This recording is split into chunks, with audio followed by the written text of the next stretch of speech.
भ्यः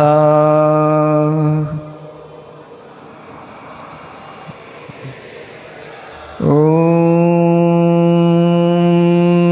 नमः सिद्धेभ्यः।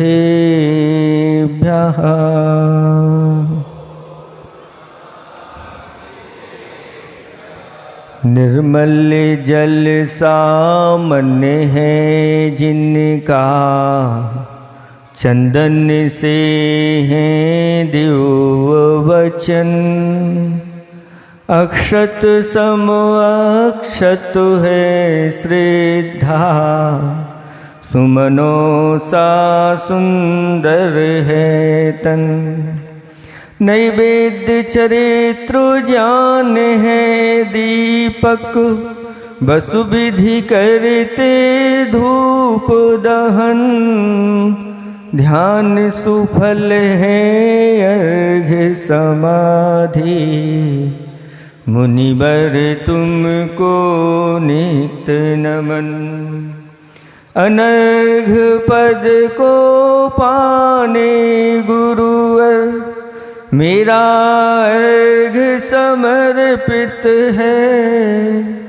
एक जीवन क्या सौ सौ जीवन, गुरुवर तुम्हें समर्पित है।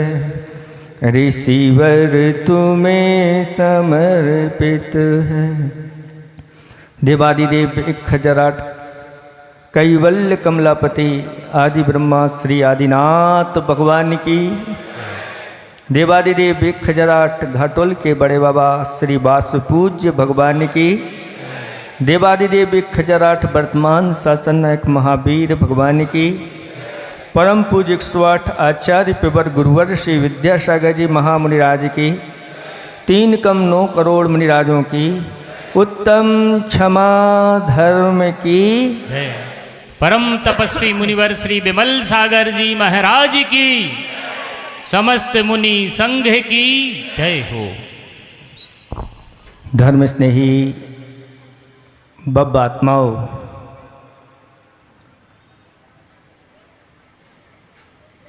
बहुत प्राचीन घटना आपके सामने रखने जा रहे हैं। उस घटना का फल अंत में उन आचार्य भगवंत ने लिखा कि जो इस घटना को सुनता है वह 1000 उपवास के फलों को प्राप्त होता है। ये कहाँ पर घटना है आप लोगों को पता चल जाएगी, और आप भी उस ग्रंथ को देखेंगे और पढ़ने का सौभाग्य आपको मिलेगा। कुछ लोगों ने पढ़ा भी होगा, लेकिन जानकारी किसी को हो तो हाथ उठा दें। किसी को कोई जानकारी नहीं है।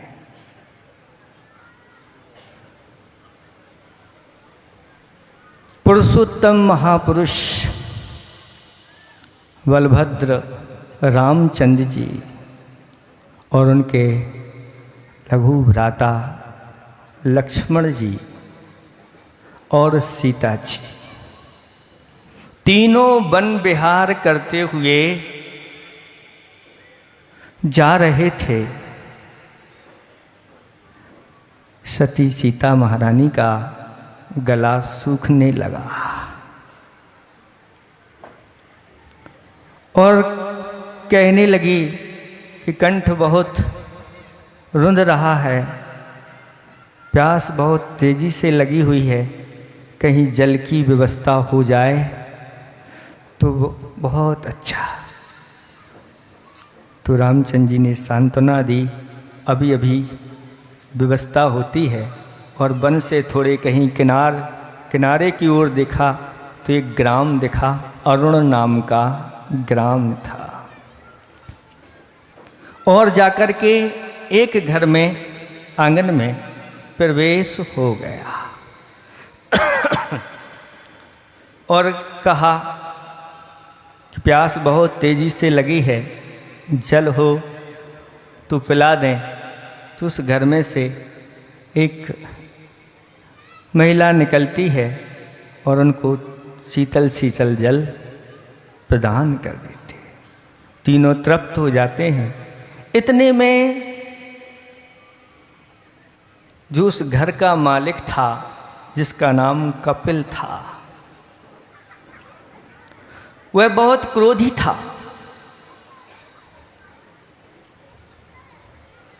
उसका रंग काला था, उसके भाव भी काले थे, लेकिन इन सब भावों के साथ भी वह धर्म का अनुष्ठान करता था। जंगल में गया हुआ था और जंगल से कुछ यज्ञ करने के लिए सामग्री लकड़ियों को लेकर के आया था। और जब वह आया तो उसने देखा कि हमारी यज्ञशाला में कुछ ऐसे लोग आ गए हैं जो बहुत मलिन दिख रहे हैं वस्त्र आदि से। तो आकर के तुरंत उसका क्रोध उबल पड़ा और अनेक अपशब्दों के माध्यम से उसने वचनों की वर्षा कर दी कि कौन ऐसे अपवित्र जीव मेरी यज्ञशाला में आकर के प्रवेश कर गए। तब उसकी पत्नी ने समझाया कि ये पथिक हैं, यात्रीगण हैं, प्यास लगी थी।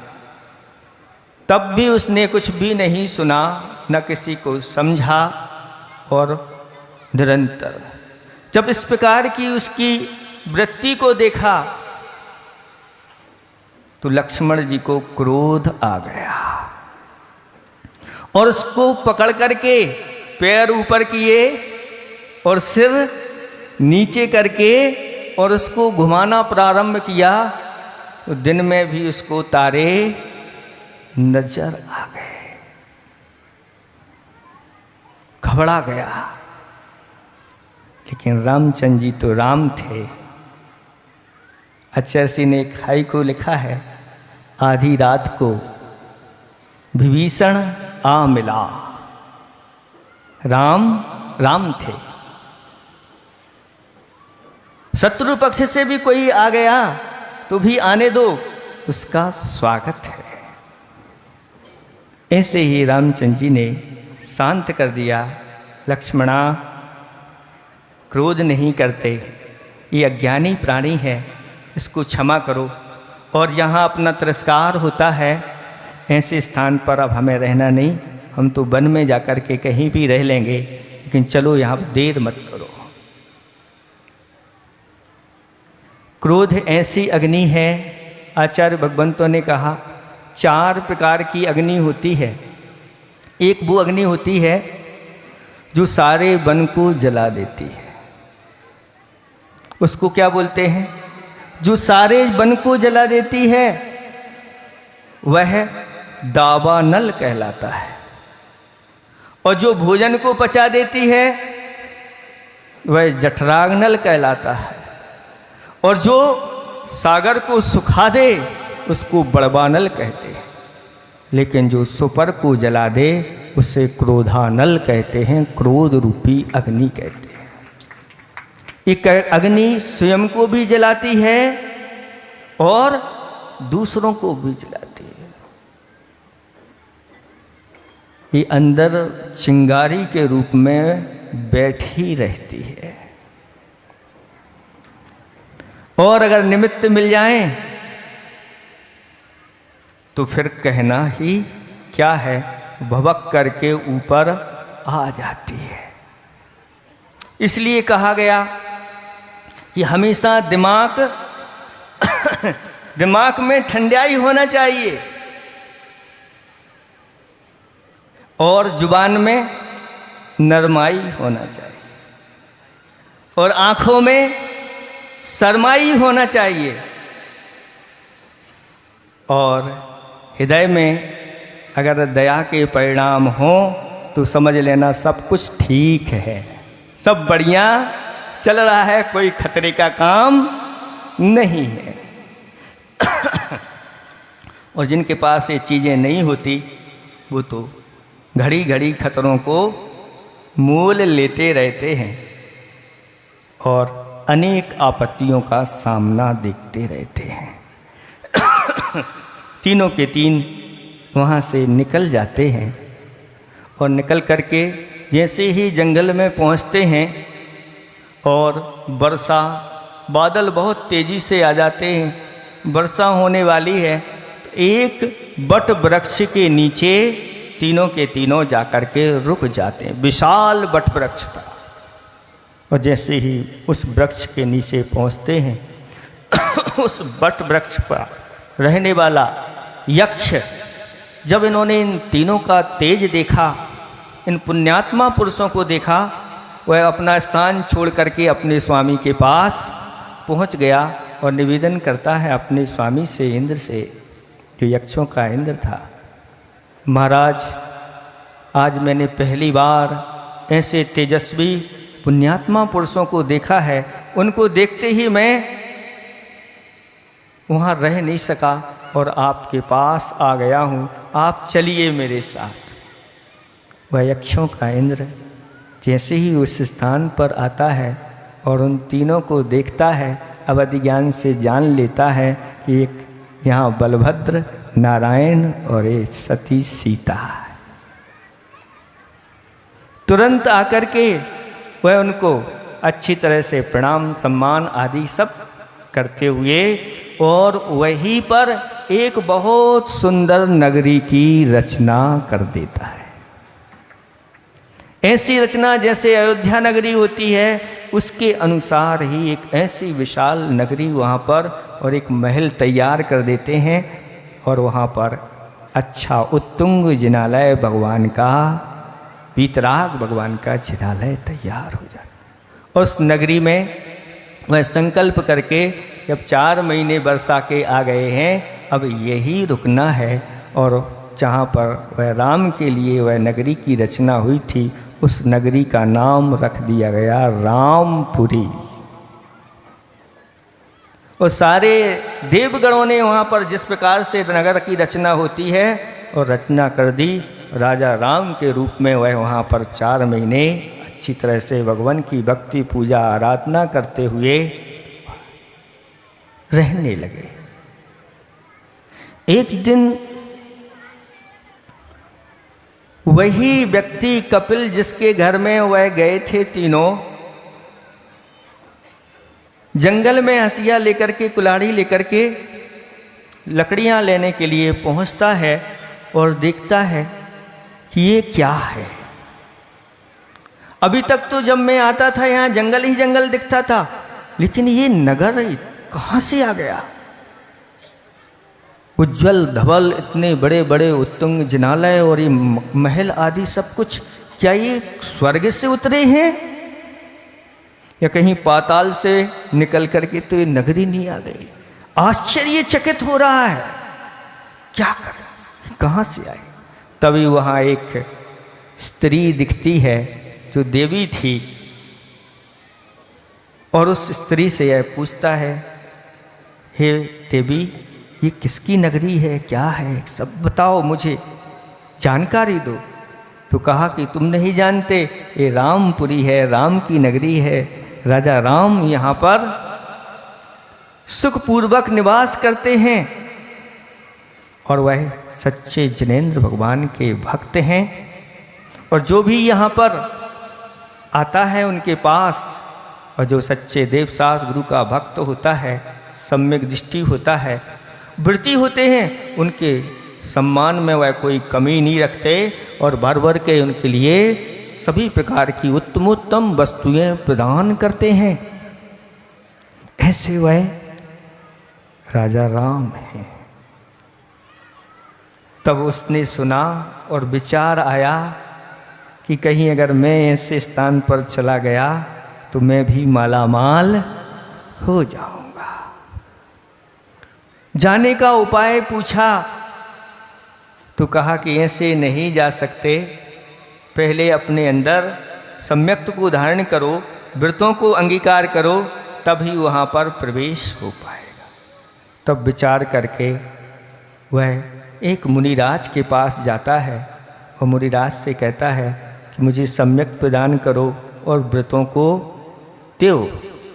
लोभ के कारण से गया था, लेकिन जैसे ही महाराज ने धर्म का उपदेश दिया, उन व्रतों की महिमा बताई, इन व्रतों के माध्यम से तो स्वर्ग के सारे वैभव और ऊपर जा कर के मोक्ष की प्राप्ति होती है। ये जिनेंद्र भगवान के कहे हुए ही व्रत सर्वश्रेष्ठ व्रत है। और जो अपनी कसाओं को मंद करके इन व्रतों को धारण करता है, क्षमा भाव धारण करके, उसके लिए सारे सुख प्राप्त होते हैं। जब ऐसे व्रतों की महिमा सुनी तब उसके अंदर सम्यक दर्शन की प्राप्ति हो गई और मुनिराज से व्रत भी ले लिए और व्रत लेकर के हर्षित होकर के अपनी पत्नी के पास पहुंचता है और सारी घटना सुना देता है। उसकी पत्नी कहती है इन व्रतों को मैं भी अंगीकार करूंगी, और जाकर के उसने भी अंगीकार कर लिए और दोनों ने अब मन बना लिया कि अब हमें वहाँ चलना है रामपुरी, और अपने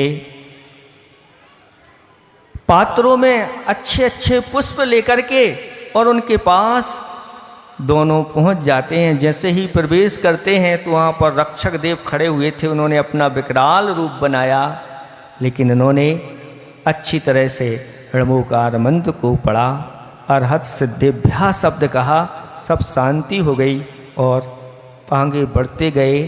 और जैसे ही महल में पहुंचने को होते हैं और लक्ष्मण जी दिख जाते हैं। जैसे ही लक्ष्मण जी दिखते हैं वह घबरा जाता है कि अब मेरा क्या होगा, मैं कहाँ पर आ गया, और विचार करते हुए अब मैं कहाँ जाऊं, कहाँ छिपूं, ये यहाँ से कहाँ आ गए। और भागने के लिए तैयार हो रहा था, इतनी दृष्टि जैसे ही लक्ष्मण जी की पड़ी और कहा ठहरो ठहरो, डरने की कोई बात नहीं, घबराने की कोई बात नहीं, ठहरो ठहरो, उनको अच्छे से सम्मान के साथ ले आओ। तो वह रुक गया और दोनों आए और आकर के जैसे ही खड़े हुए और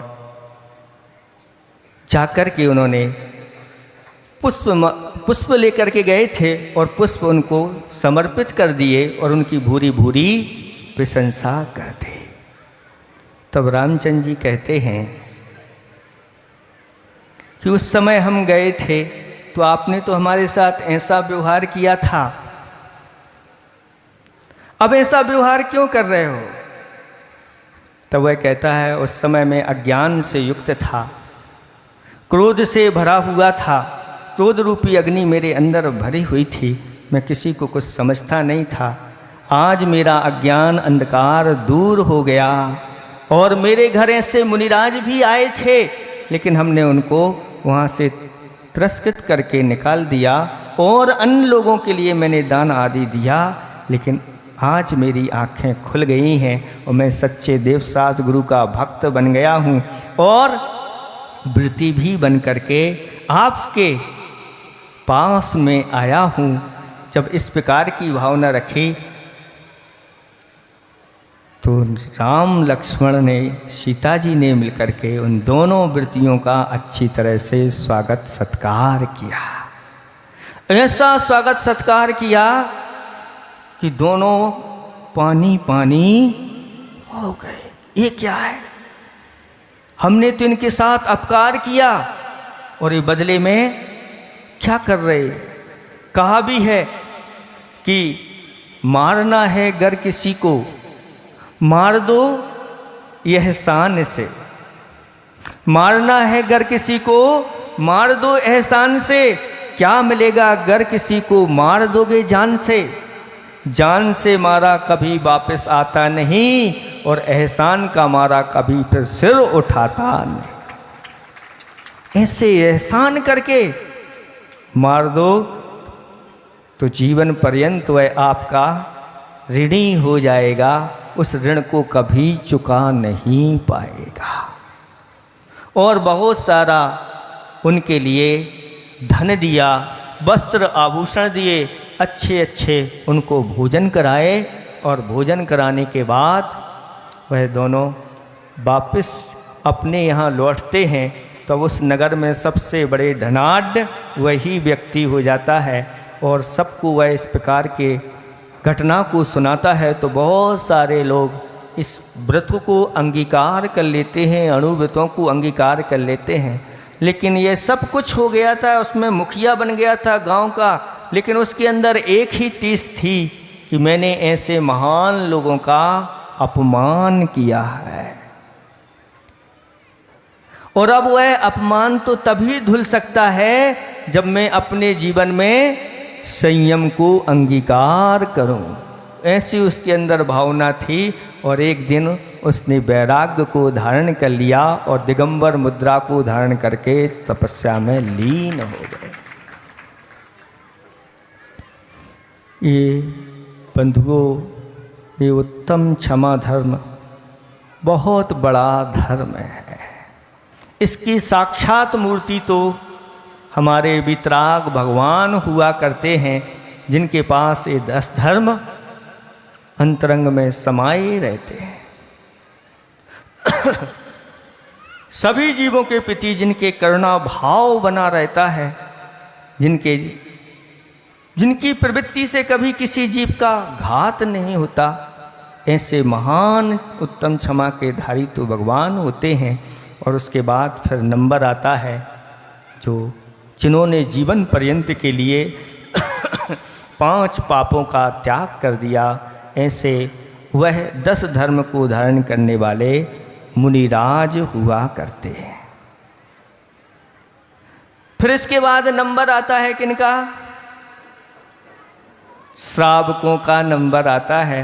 तो कहते हैं श्रावक के अंदर भी अगर वह संकल्प कर ले मैं अपने जीवन में कभी क्रोध नहीं करूँगा, तो उनके यदा कदाचित इन लोगों के अंदर भी वह उत्तम क्षमा धर्म दिखाई देता है।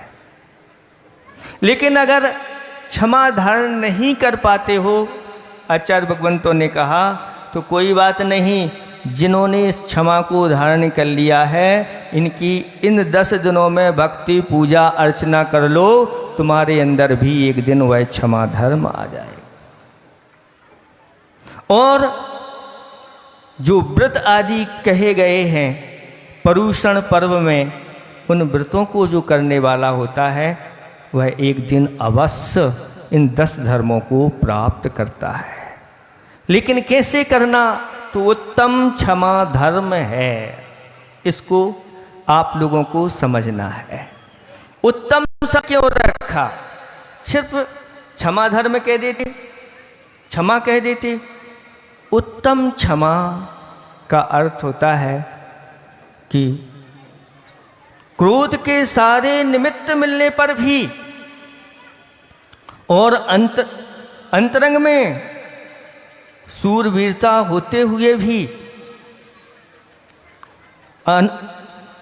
ऐसी शक्ति कि सामने वाला अगर कुछ भी कहे और उसकी ओर अगर आंख भी उठा दें तो वह भस्म हो जाए।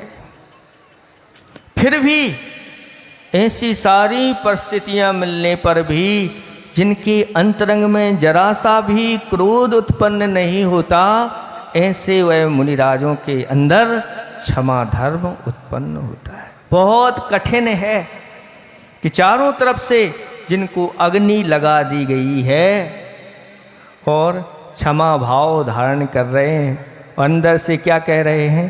खम्मामी सब्ब जीवाणम सब्बे जीवा खमंतु में मैत्रि में सब भूदेशु बैरम मच्छमना।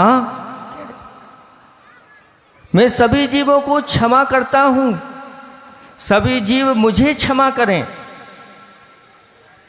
मैं सभी जीवों के प्रति मैत्री भाव रखता हूं, मेरा किसी के साथ भी बैर भाव नहीं है। इस प्रकार की अंतरंग से भावना चल रही है। शत्रुओं के प्रति भी ऐसी भावना करते करते और ध्यान में ऐसे लीन हो गए।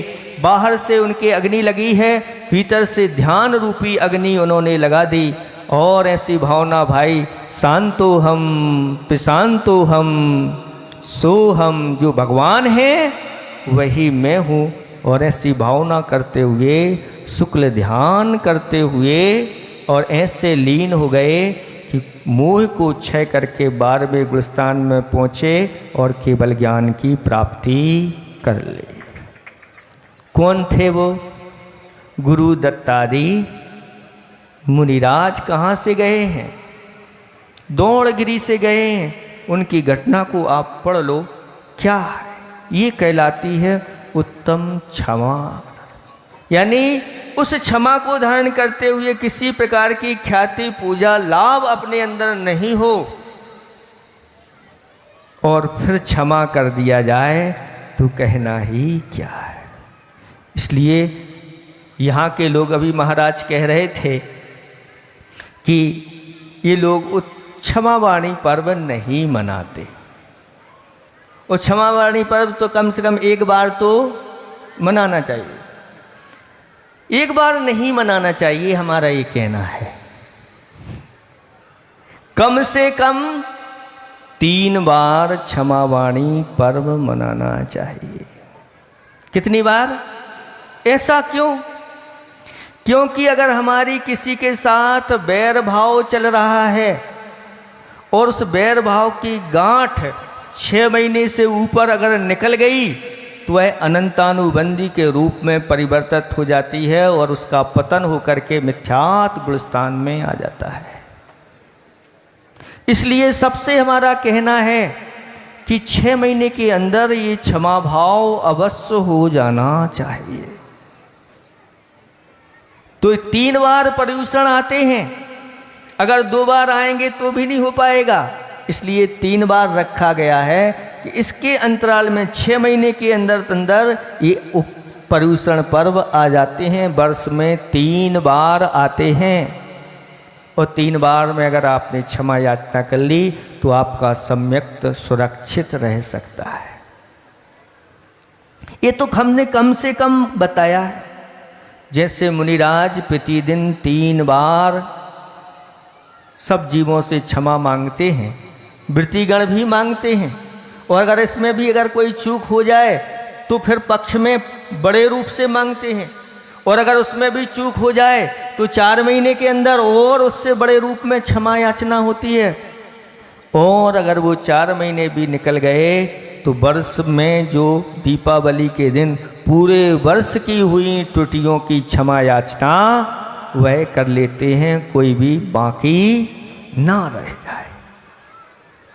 ऐसी भावना के साथ जो चलता है, निरंतर सभी जीवों के प्रति मैत्री की भावना रखने वाला प्राणी अपने अंदर सम्यक्त को अंगीकार करने वाला होता है और उसके अंदर वह दया करुणा के भाव बैठे रहते हैं।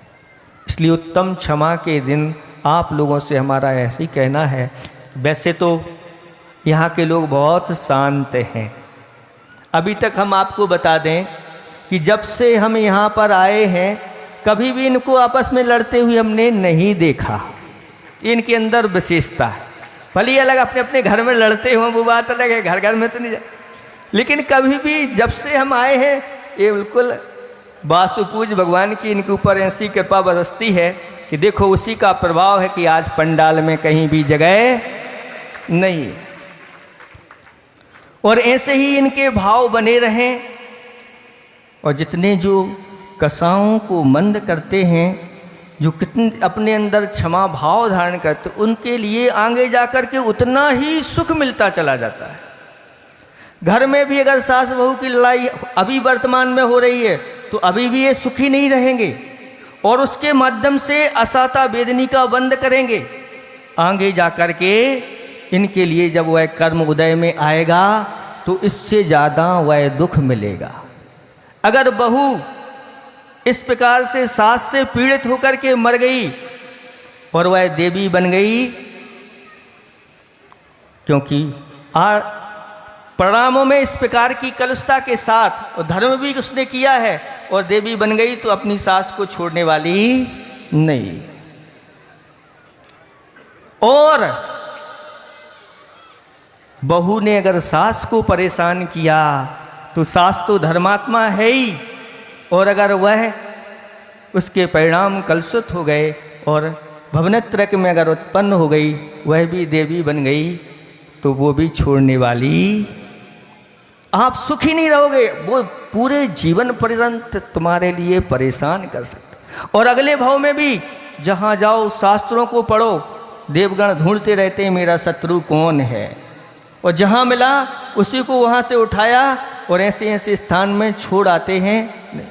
इसलिए हमारा कहना है, सास और बहू दोनों से कहना है कि आपस में एक दूसरे के प्रति कलुषता छोड़ दो। आज उत्तम क्षमा का दिन है और आज जो सास बहू हैं आपस में दोनों को क्षमा भाव धारण करते हुए और अपने धर्म को अच्छी तरह से पालन करें। किसी ने कहा कि जब मैं बहू थी तो मुझे अच्छी सास नहीं मिली। जब मैं बहू थी तब मुझे अच्छी सास नहीं मिली और जब मैं अब सास बनी हूं तो मुझे अच्छी बहू नहीं मिली। जैसे हमारे भाव होते हैं, जैसे हमारे कर्म होते हैं, उसी के अनुसार मिलता चला जाता है। अगर आप सुख चाहते हो तो अपने अंदर शांति यानी क्षमा को धारण करो। और कभी दो बातें हमेशा याद रखना, जब आप क्रोधित हो, क्रोध आ रहा हो, उस समय कोई निर्णय मत लेना। और जब अत्यंत प्रसन्न हो, खूब खुश हो, तो उस समय कोई वादे नहीं करना, नहीं तो पछताने के अलावा और कुछ नहीं होता। क्रोध का जो अंत होता है पछतावे पर ही उसकी समाप्ति होती है। ऐसे ही खुशी में कुछ वादे कर दिए राजा दशरथ ने, और देख लो स्त्रियां कैसी, सब माहौल कैसा हो गया। इस सावधानी रखना बहुत जरूरी है। इसलिए क्षमा धर्म, उत्तम क्षमा धर्म कहा गया है कि जिनके जीवन में यह उत्तम क्षमा धर्म आता है कहना। फिर भी कहीं कहीं क्रोध करना भी आवश्यक होता है, तो कहते हैं कहीं कहीं क्रोध भी वह पुण्य का रूप धारण कर लेता है। जहाँ धर्म और धर्मात्मा की बात आ जाए तो श्रावकों के लिए, वहाँ उनकी रक्षा की बात आ जाए तो वहाँ क्षमा भाव नहीं होता। वहाँ तो उनकी रक्षा के लिए अगर कूद पड़ता है तो उसका वह धर्म हो जाता है। और अगर देवशास्त्र गुरु की रक्षा के लिए, धर्म की रक्षा के लिए वह नहीं कूदता है, उदासीनता दिखाता है, तो वहाँ पर उसका वह अधर्म हो जाता है। एक सिंह दो मुनिराजों के भक्षण करने के लिए आ रहा था और वहीं पर मुनिराजों का एक भक्त सूकर बैठा हुआ था और उसने सिंह की वृत्ति को समझ लिया ये किस इरादे से आ रहा है, और वह सूकर सिंह के सामने खड़ा हो गया और चुनौती दे दी कि जब तक मैं ऐसे गुरुओं का भक्त बैठा हूं तुम्हारे इरादे पूर्ण नहीं हो पाएंगे, आप आगे नहीं बढ़ सकते। चुनौती दे दी। और जब सिंह को चुनौती दी, सिंह भी उस पर टूट पड़ा और दोनों का घमासान युद्ध हुआ। ऐसा युद्ध हुआ कि दोनों धराशायी हो गए घंटों युद्ध करते हुए और दोनों मृत्यु को प्राप्त हो गए।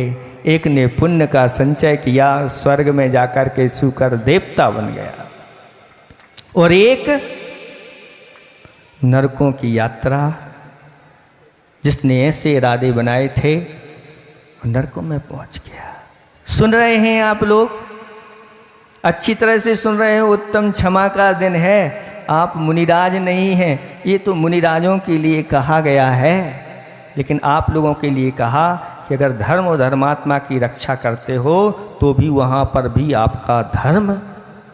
और एक बार अगर आपने इस प्रकार के कार्य कर लिए तो धर्म कहता है एक बार मेरे दरबार पर आके तो देख, तुझे दुनिया के सर्वश्रेष्ठ दरवाजे ना खोल दूँ तो कहना।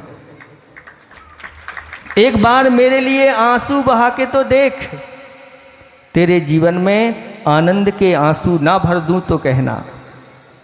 एक बार मेरे लिए अपना धन लुटा के तो देख, तेरे लिए कुबेर के खजाने ना खोल दूं तो कहना। एक बार मेरे लिए मर के तो देख, तेरे लिए अजर अमर ना बना दूँ तो कहना। जो जो धर्म के लिए, धर्म की रक्षा के लिए मर मिटे, वह अजर अमर की श्रेणी में आ गए। इसलिए कहाँ पर किस प्रकार से हमें क्षमा धारण करना है, ये आप लोगों को अच्छी तरह से समझना है, क्योंकि ये क्षमा धर्म बहुत श्रेष्ठ धर्म है और जिसके जीवन में आता चला जाता है। एक और पंक्ति सुना करके फिर समाप्त करूँगा, क्योंकि आज पहला दिन है और आधा घंटे आप लोगों की लेट गाड़ी चल रही है, इसलिए थोड़ी सी लेट हम भी होंगे। कल से सब व्यवस्थित आप लोग चलेंगे, पहला दिन है। कोई पुष्पकोटि समम स्तोत्रम, स्तोत्र कोटि समो जपः, जप कोटि समम ध्यानम, ध्यान कोटि समा क्षमा।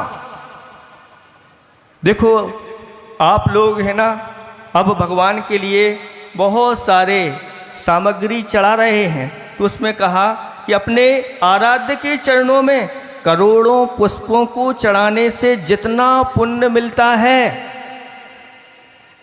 उतना पुण्य ऐसे अपने आराध्य के लिए एक स्तोत्र अच्छी अगर अर्थ सहित बुद्धि के साथ पढ़ लिया तो एक स्तोत्र में काम हो जाता है, यानी उतना पुण्य संचय हो जाता है। तो महाराज बहुत अच्छा है, हम तो स्तोत्र पढ़ेंगे। सुनो, फिर कहा कि स्तोत्र कोटि समो जपः, फिर करोड़ों स्तोत्र पढ़ लो और एकाग्रता पूर्वक 108 माला की अच्छी तरह से उनका ध्यान पूर्वक जप कर लो। अब बताओ कौन करोगे? अब स्तोत्र छोड़ के आप, हम तो महाराज एक जप करेंगे, वो सर्वश्रेष्ठ है।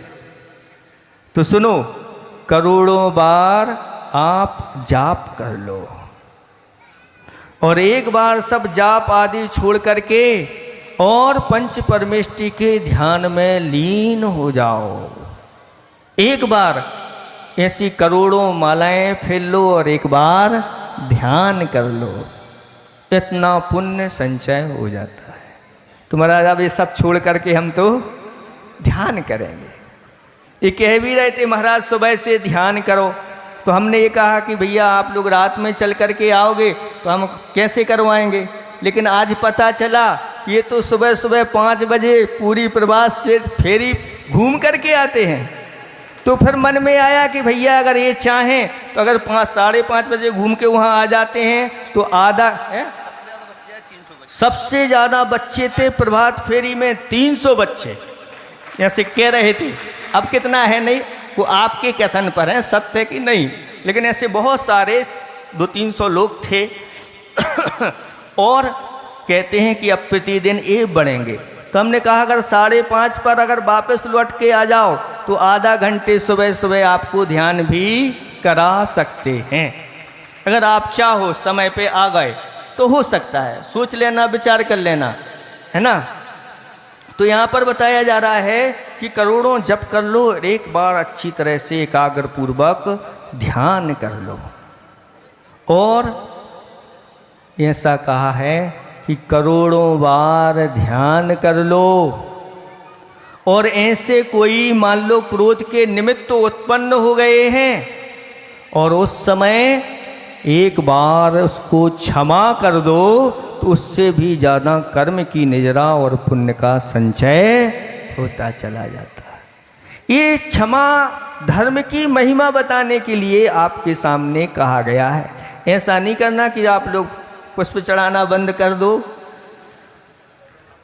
स्तुति पढ़ना बंद कर दो और सबसे क्षमा ही क्षमा करना है। नहीं, वो तो करना ही है। आप 24 घंटे रहो तो क्षमा भाव रखना। तो आज कौन सा दिन है आपका? तो आज ही रहेगी उत्तम क्षमा, कल से उत्तम क्षमा समाप्त, तो फिर दूसरा धर्म आ जाएगा। नहीं बंधुओं, ये तो 10 दिन आपको साधना करने के लिए मिले हैं। ये 10 धर्म तो हमेशा अपने जीवन में आना चाहिए और प्रतिदिन इस 10 धर्मों की भावना करना चाहिए। आप लोगों से कहा था आप घर में रह करके आप लोगों को साधना करना है, क्योंकि आप घर का त्याग नहीं कर सकते। तो घर में रह करके भी पूरे दिन इन 10 धर्मों की भावना अपने अंदर भाते हुए निकालना है। आज कौन सा दिन है वो तो ध्यान में रखना ही है, लेकिन आगे आने वाले 9 और धर्म हैं उनको भी अपने अंदर रख करके भावना करना है। श्रावक भी एक देश इस प्रकार के धर्म को धारण करने वाला होता है, ये मुनिराजों के पूर्ण रूप से होते हैं। इतना ही हम पर्याप्त समझते हैं। और अच्छी तरह से इन सब को ये क्रोध आता क्यों है तो हमारी बहुत सारी अपेक्षाएं रहती हैं, उन अपेक्षाओं की पूर्ति नहीं होती तो अंदर से हो जाता है। अरमान हमारे बहुत सारे रहते हैं, उन अरमानों की पूर्ति नहीं होती तो ये क्रोध आ जाता है। और साथ साथ में बहुत सारे अंदर की ऐसी भावना होती हैं जिनसे हमें बहुत कुछ पाने की है और नहीं हो पाते, तो अंदर से क्रोध आने लगता है। बंधु, क्रोध स्वयं का घात करता है और दूसरे का भी घात करता है। इसलिए अपना भी घात ना हो और दूसरों का भी ना हो, और काम बन जाए तो सर्वश्रेष्ठ है। इससे बढ़कर के और कोई धर्म नहीं हो सकता। इसलिए क्षमा अपने जीवन में धारण करना। एक दूसरे से आज सब लोग क्षमा मांगेंगे, विशेष धर्म है, इसलिए पुरुष पुरुषों से मांगेंगे, महिलाएं महिलाओं से मांगेंगी। और अगर आपस में किसी से खटपट हुई हुई तो एक दूसरे से भी, पति पत्नी से भी और पत्नी पति से भी क्षमा। और ये ध्यान रखना कि 6 महीने के ऊपर इस चीज़ को नहीं जाना चाहिए, क्योंकि एक बार गांठ बन गई तो फिर छूटना बहुत मुश्किल हो जाता है। अहिंसा परमो धर्म की।